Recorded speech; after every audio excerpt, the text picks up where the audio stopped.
Hello, and thank you for asking me to your teachers' meeting to talk about the Dinosaur Museum and to tell you a bit about what you can do with your students there. Well, let me give you some of the basic information first. In regard to opening hours, we're open every day of the week from 9 a.m. to 8 p.m. except on Mondays, when we close at 1:30 p.m. And in fact, the only day in the year when we're closed is on the 25th of December. You can book a guided tour for your school group any time that we're open. If you bring a school group to the museum, when you arrive, we ask you to remain with your group in the car park. One or more of the tour guides will welcome you there and brief you about what the tour will be about. We do this there because our entrance is quite small and we really haven't got much room for briefing groups in the exhibition area. As far as the amount of time you'll need goes, if you bring a school group, you should plan on allowing a minimum of 90 minutes for the visit. This allows 15 minutes to get on and off the coach, 45 minutes for the guided tour, and 30 minutes for after-tour activities. If you're going to have lunch at the museum, you will of course have to allow more time. There are 2 cafes in the museum with seating for 80 people. If you want to eat there, you'll need to reserve some seating, as they can get quite crowded at lunchtime. Then, outside the museum at the back, there are tables, and students can bring their own lunch and eat it there in the open air. When the students come into the museum foyer, we ask them to check in their backpacks with their books, lunchboxes, etc. at the cloakroom before they enter the museum proper. I'm afraid in the past we have had a few things gone missing after school visits, so this is a strict rule. Also, some of the exhibits are fragile and we don't want them to be accidentally knocked. But we do provide school students with handouts with questions and quizzes on them. There's so much that students can learn in the museum, and it's fun for them to have something to do. Of course, they'll need to bring something to write with for these. We do allow students to take photographs. For students who are doing projects, it's useful to make some kind of visual record of what they see that they can add to their reports. And finally, they should not bring anything to eat into the museum or drinks of any kind. There are also a few things that students can do after the tour. In the theaterette on the ground floor, there are continuous screenings of short documentaries about dinosaurs which they can see at any time. We used to have an activity room with more interactive things like making models of dinosaurs and drawing and painting pictures, even hunting for dinosaur eggs. But unfortunately, the room was damaged in a bad storm recently when water came in the roof, so that's closed at the moment. But we do have an IT centre where students have access to CD-ROMs with a range of dinosaur games. These games are a lot of fun, but they also teach the students about the lives of dinosaurs, how they found food, protected their habitat, survived threats, that kind of thing. And I think that's all I have to tell you. Please feel free to ask any questions if you would like to know anything. Welcome everybody to the lovely house and gardens of Rosewood, once the home of the famous writer Sebastian George. He bought the house in 1902, although he had first seen it 2 years earlier. At that time, the owners let it out to a tenant because George was too slow making up his mind to buy it. When it came back on the market, there was no hesitation, and he bought it immediately for £9,300, even though the house had no bathroom, no running water upstairs, and no electricity. When he came here, he'd been married for 10 years. During that time, he'd become one of the most famous writers in the English-speaking world. His professional success was enormous, but his personal life wasn't as successful. He was no longer on speaking terms with his brother and had been devastated by the death at the age of 7 of his elder daughter, Josephine.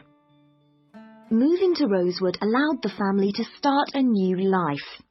George regarded Rosewood as a pure example of a traditional country house of this part of England and did some of his most successful writing here. The house and its grounds became the family haven and their escape to privacy and quiet. The walls and the mullioned windows were built of the local sandstone. The tiles on the roofs and the bricks of the chimney stack were baked from local clay, and the wooden structures inside came from oak trees which grow around here. Now, please look at the map I've given you of the house and gardens. We're here at the information centre. Follow the path marked with the arrow, and the first area you come to is the orchard on your left. As you go further down the path, there's the kitchen garden on the right. And as you go round the first sharp corner, you will find to your left an area where different types of pear tree have been planted, as well as some lovely flowers. And this is known as Pear Alley, designed by George himself. Next to this is the greenhouse, where some exotic plants and fruits are grown. Follow the path round the second corner, and on your right you will see the entrance to the mulberry garden with its 500-year-old tree. Past the mulberry garden, follow the path until you reach the front of the house. I suggest you spend a good hour wandering around this lovely building. A guide takes visitor groups round every 2 hours. If you would like to purchase any of George's books or other souvenirs, then leave the house by the side entrance, where you will find our shop, which is situated between the house and the garage, which contains the magnificent old Rolls-Royce car, which used to belong to George. I expect by this time you may also be in need of a rest and some refreshment. Most visitors are, so why don't you visit the tea room on the far side of the garage? If you have time, there is a lovely walk down towards the River Dudwell. For me, this is the best part of the estate. This isn't on the map, but it is all clearly signposted. You cross the field, which spreads along the banks of the river. In spring, this area is well worth a visit. Spend a minute or two watching the water pass by underneath as you cross the footbridge, and then continue along the river walk through the woodland. On a hot summer's day, the trees along this path provide welcome shade. Eventually, you come to the watermill, which used to provide the electricity for the house. Only about 4 hours every evening in George's time. And finally, for those of you who would like to see stunning views of the surrounding countryside and who are a little bit more energetic, when you return from the mill, take the first turning on your left and climb up to the viewpoint. You won't regret it. Enjoy your visit. Right, Sandra. You wanted to see me to get some feedback on your group's proposal, the one you're submitting for the Geography Society field trip competition. Uh-huh. I've had a look through your proposal, and I think it's a really good choice. In fact, I only have a few things to say about it, but even in an outline document like this, you really have to be careful to avoid typos and problems with layout in the proposal, and even in the contents page.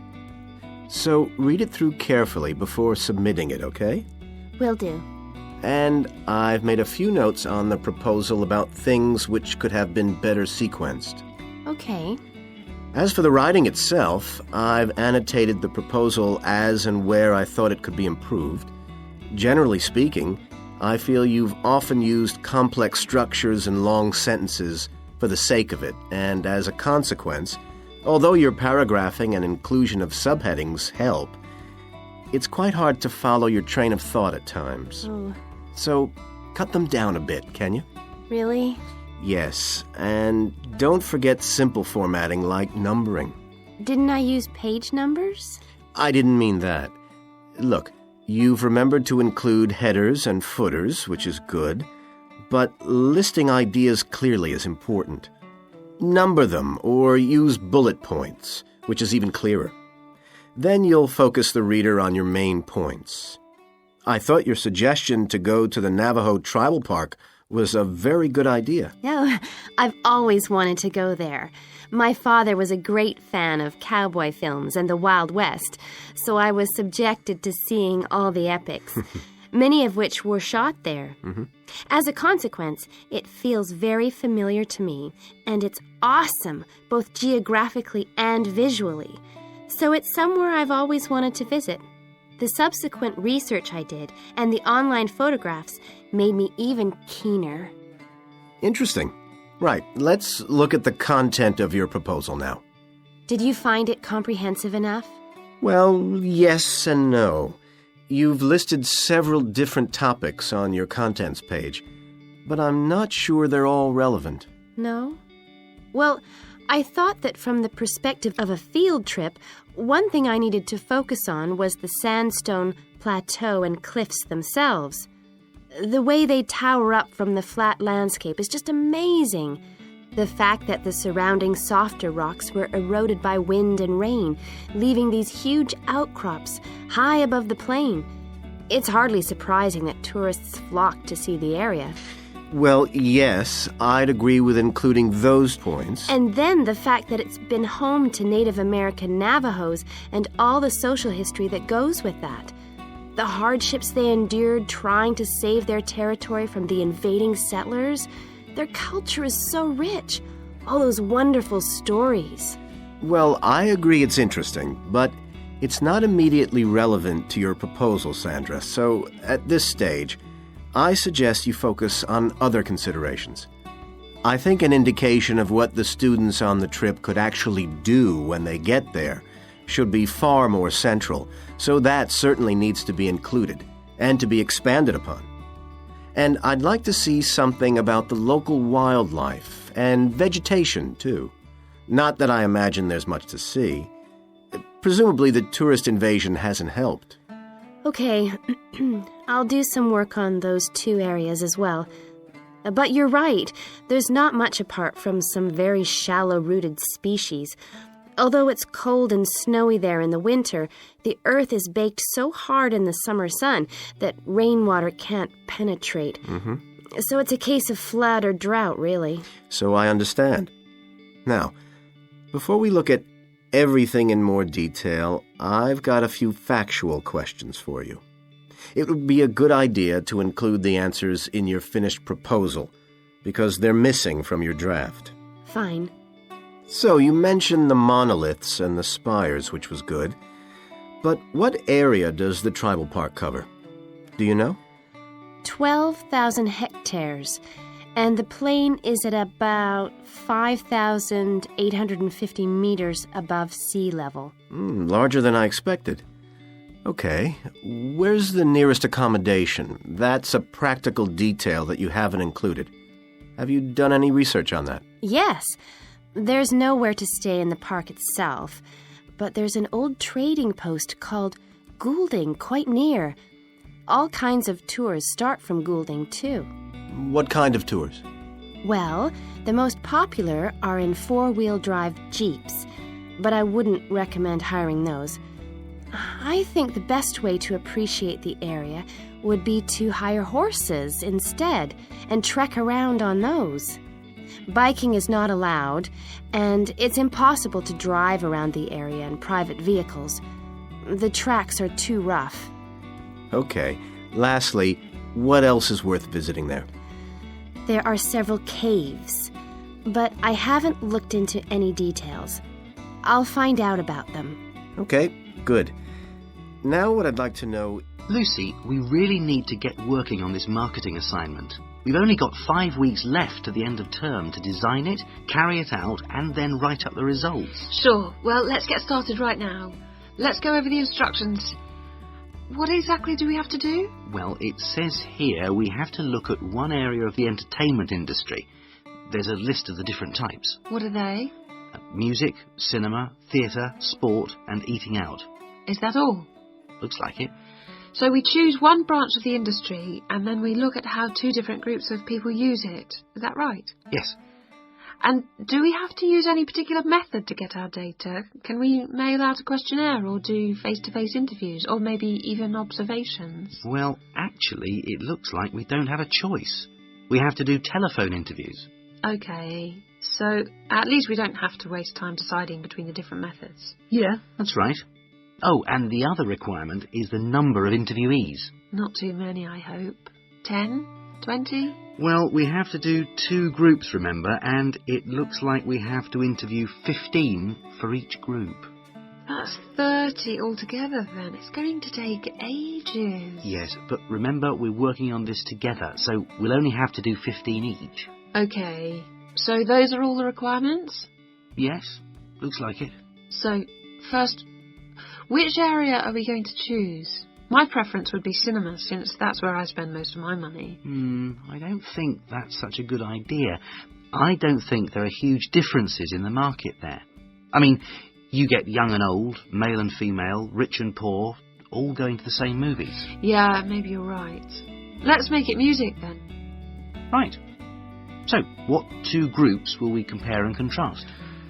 Male and female? No. Most of my female friends like the same music as me. Different age groups will be much more likely to show up differences, I think. Yeah, I suppose you're right again. I'll take some notes, shall I? So, age groups. Well, what do you think? Maybe 25 or under for one group and 45 or over for the other group? That should show up differences. Right. OK, next.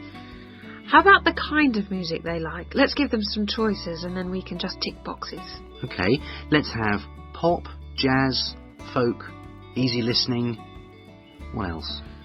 Well, we should include classical. Some people like it, you know. OK, and then we should have how they listen to music. The medium. Right, let's include radio, CD, and then I guess there's TV. What about concerts? You know, in pubs and halls. Oh yeah, we should include live music, of course. OK, we're on a roll now. Next point could be about where they actually get their music. You mean, like, do they buy it in music shops or department stores? Yes, or download it from the internet. Right. That could be for recorded music. Then we need another section for live music. Where do they go for that? OK, let's say disco, pub, club, concert hall. Or opera house. And I guess we should include karaoke bars. Not many of them in this city. OK, we'll leave that out then. So what's left to do? That's it. Well, now we can make a timescale for doing it. Good morning and welcome everybody. I'm Jenny Stewart and I'm the staff manager here at the Exhibition Centre. We're expecting this year's International Travel Exhibition to attract over 10,000 visitors a day, ladies and gentlemen, and you are among the 200 extra staff recruited to help look after them. Now, to help things run smoothly, we have divided you into 4 teams. The blue team, the green team, the red team and the yellow team. So first, I'll explain how the teams are divided up and then we'll be giving you colour-coded T-shirts so we can identify you more easily. First of all, those who will be looking after the phones and handling all calls regarding the exhibition, you will be on the red team. Now, we've also put the entrance staff on the red team and you'll be stamping the entrance tickets and giving out publicity leaflets, OK?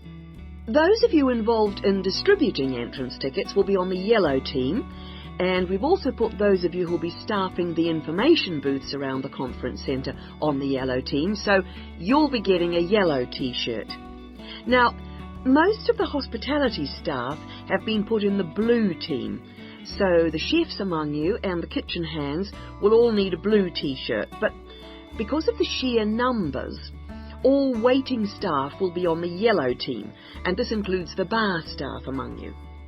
Those who will be monitoring and directing the traffic in the car parks are on the green team, so you'll need to get a green T-shirt. This year, we've also employed a considerable number of attendants to direct the human traffic around the conference centre. Now, you'll be working in the exhibition hall at all times, giving directions and generally helping people whenever you can. And you will be in the red team, so please collect a red T-shirt. Right, now that everyone knows what team they're in, we'll get on with the orientation and training program. And first, I'll run through the rest of today's program, which you should have in front of you. so that you can get a general idea of what else is in store today. This introduction finishes at 9:30, and then you'll be hearing from Anne Smith.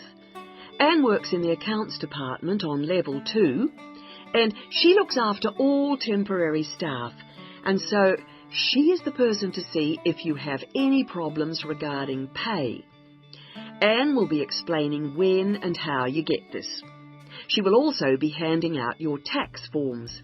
And I will just stress that all tax forms must be completed and returned to Anne before your pay can be processed. Following Anne's talk, you'll hear from Peter Chen, our conference manager, and he will be going over a plan of the conference centre with you, which will help you to orient yourselves. He will also go through the security arrangements with you and show you the fire exits. Then at 10:30, there will be a coffee break in the staff canteen, which is located down on the ground floor. Now, after the break, we'll be moving to a different location for a video presentation, so instead of coming back here, we'd like you all to go to Lecture Room 311. You'll find it on this same level, just down the hall, and there you will be shown a video about important safety issues in the workplace called Safety at Work. We'll finish off the morning with lunch, which should give everyone a chance to meet and get to know each other, and we'll be serving you a buffet lunch in the main hall, which is on the first floor from 12 o'clock. After lunch, you'll be divided up into your teams to meet your team leaders, and we're hoping to be all finished by 3, so I won't delay you any longer, and I'll... Good afternoon. Can I help you? Good afternoon.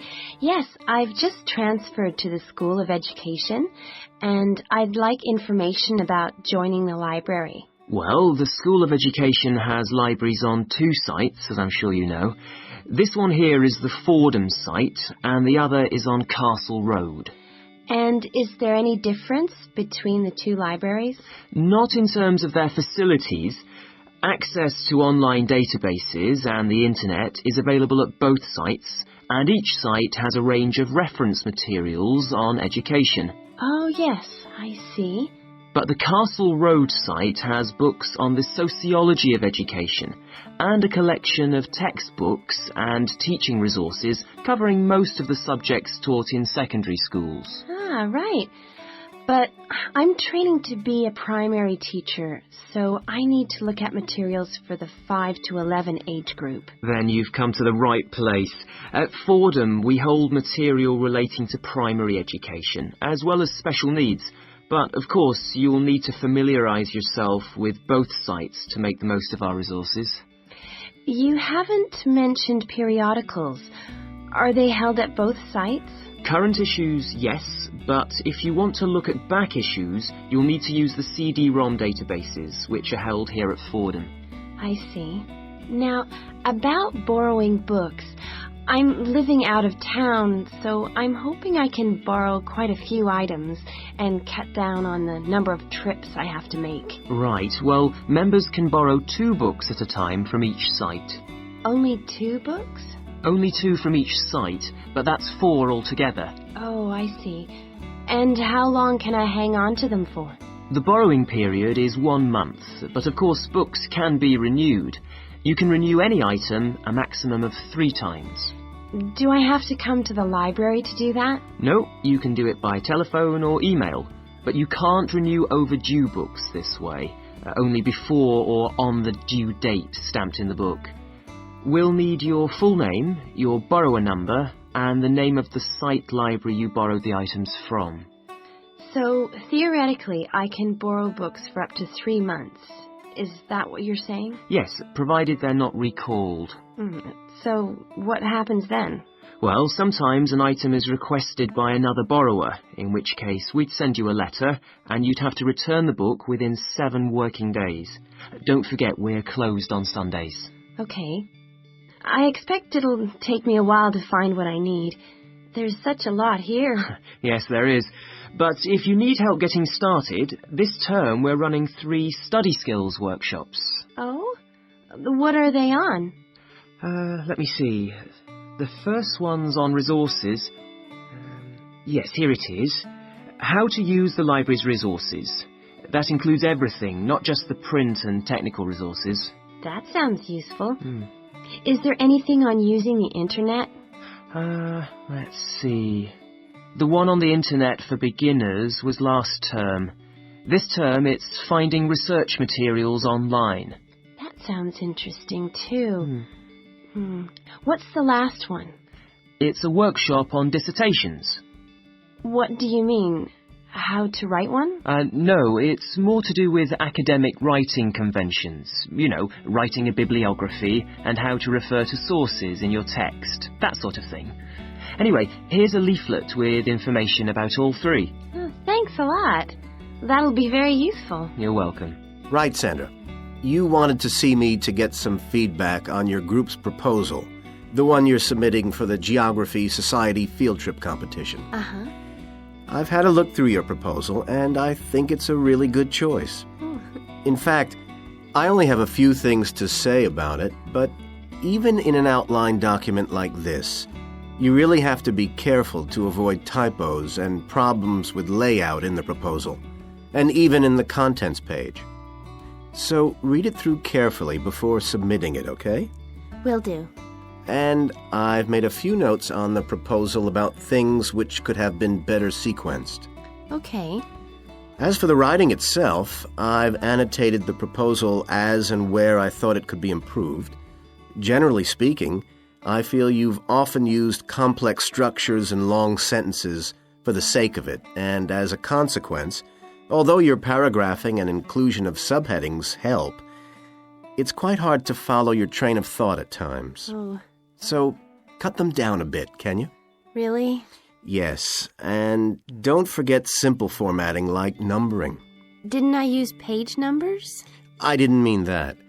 Look, you've remembered to include headers and footers, which is good, but listing ideas clearly is important. Number them or use bullet points, which is even clearer. Then you'll focus the reader on your main points.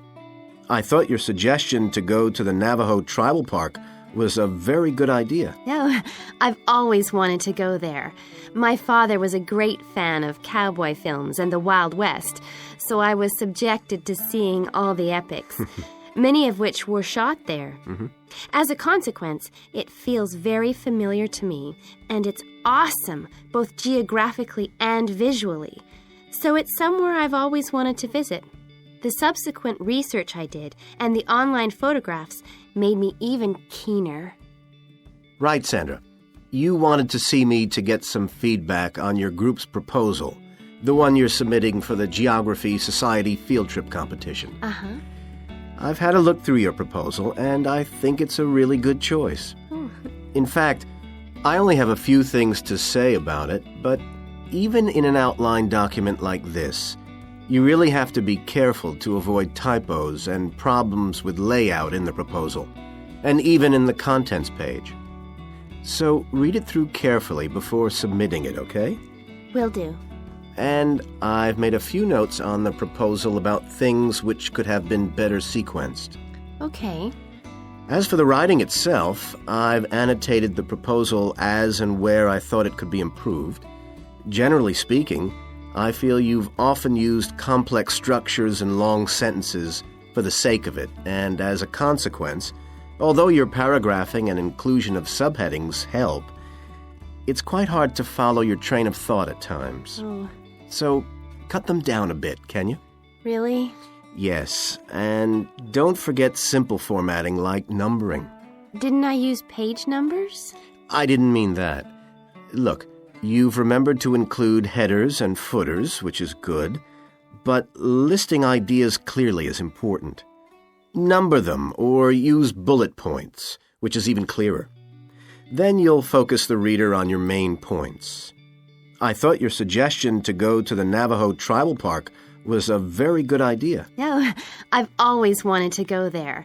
My father was a great fan of cowboy films and the Wild West, so I was subjected to seeing all the epics, many of which were shot there. As a consequence, it feels very familiar to me, and it's awesome, both geographically and visually. So it's somewhere I've always wanted to visit. The subsequent research I did and the online photographs made me even keener.